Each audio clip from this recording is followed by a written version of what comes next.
Hello friends, welcome to my YouTube channel Common Kitchen Tips. എല്ലാവർക്കും എൻ്റെ തിരുവോണാശംസകൾ. നമ്മൾ തിരുവോണ സദ്യ എല്ലാവരും ഒരുക്കിയിട്ടുണ്ടാവുമല്ലോ.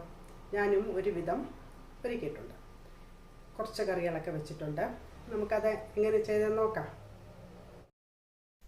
ആദ്യം നമുക്ക് ചോറ് തയ്യാറാക്കാം. ചെറുപയറും വേവിക്കും പരിപ്പിനും.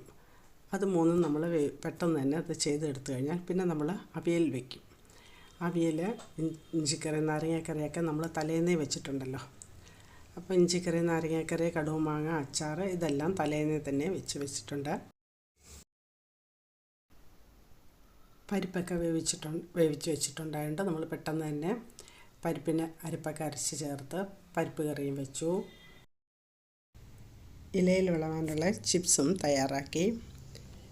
പിന്നെ നമ്മൾ അവിയലിന് കഷ്ണങ്ങളെല്ലാം തലേന്ന് അരിഞ്ഞ് വെച്ചിട്ടുണ്ടായിരുന്നു. ഇത് നമ്മൾ അവിയലും ചട്ടിയിലാണ് വയ്ക്കുന്നത്. വെണ്ടയ്ക്ക പച്ചടിക്ക് വെണ്ടയ്ക്കയെല്ലാം മൂപ്പിച്ച് അരപ്പെല്ലാം ചേർത്ത് കടുവെല്ലാം താളിച്ച് തണുത്തപ്പോൾ നമ്മൾ തൈരും ചേർത്ത് അങ്ങനെ വെണ്ടയ്ക്ക പച്ചടിയും റെഡി ആയിട്ടുണ്ട്. ഇത് നല്ല ടേസ്റ്റ് ഇട്ടുള്ളൊരു പച്ചടിയാണ്. വെള്ളരിക്കയും പച്ചമുളകും മാത്രം വേവിച്ച് നമ്മൾ പുളിശ്ശേരിയും തയ്യാറാക്കി. അവിയൽ വെന്തിട്ടുണ്ട്. നമുക്ക് അവിയലിന് അരപ്പ് അരച്ച് ചേർക്കാം.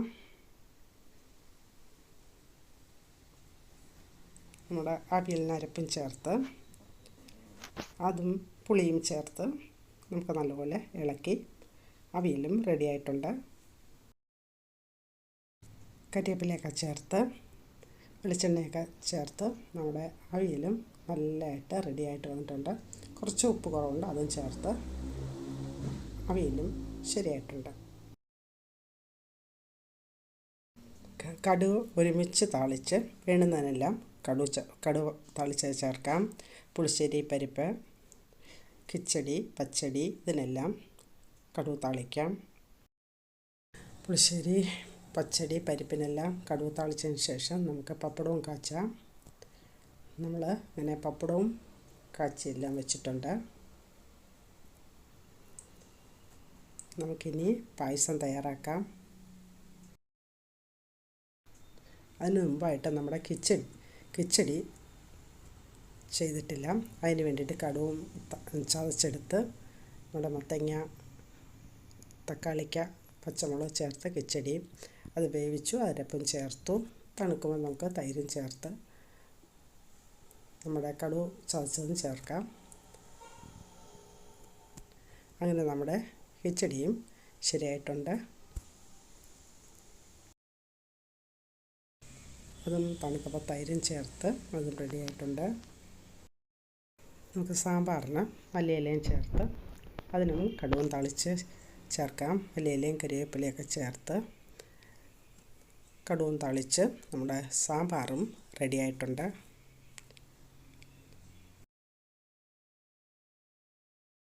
സാമ്പാറും റെഡിയായി കഴിഞ്ഞു. ഇനി നമുക്ക് തോരൻ, ക്യാബേജും സവാളയും പച്ചമുളകും ചേർത്ത തോരൻ. അതും നമുക്ക് കുറച്ച് ഉഴുന്ന് പരിപ്പിട്ട് കടുക് താളിക്കണം. അത് നമ്മൾ ഉപ്പും വെള്ളം തളിച്ച് വേവിച്ച് തേങ്ങ പച്ചമുളകും ചതച്ച് അരപ്പും ചേർത്ത് വെന്തിട്ടുണ്ട്. നമുക്കത് കടുവും താളിച്ച് തോരനും റെഡിയായിട്ടുണ്ട്.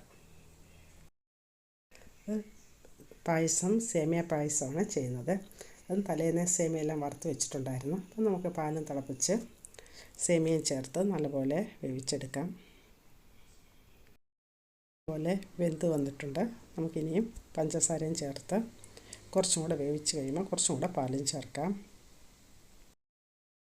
പിന്നെ പായസം റെഡിയായിട്ടുണ്ട്. നമുക്ക് അണ്ടിപ്പരിപ്പും മുന്തിരിങ്ങയെല്ലാം വറുത്ത് ചേർത്തു. അങ്ങനെ നമ്മുടെ തിരുവോണ സദ്യയുടെ എല്ലാ വിഭവങ്ങളും ഒരുവിധം റെഡിയായിട്ടുണ്ട്.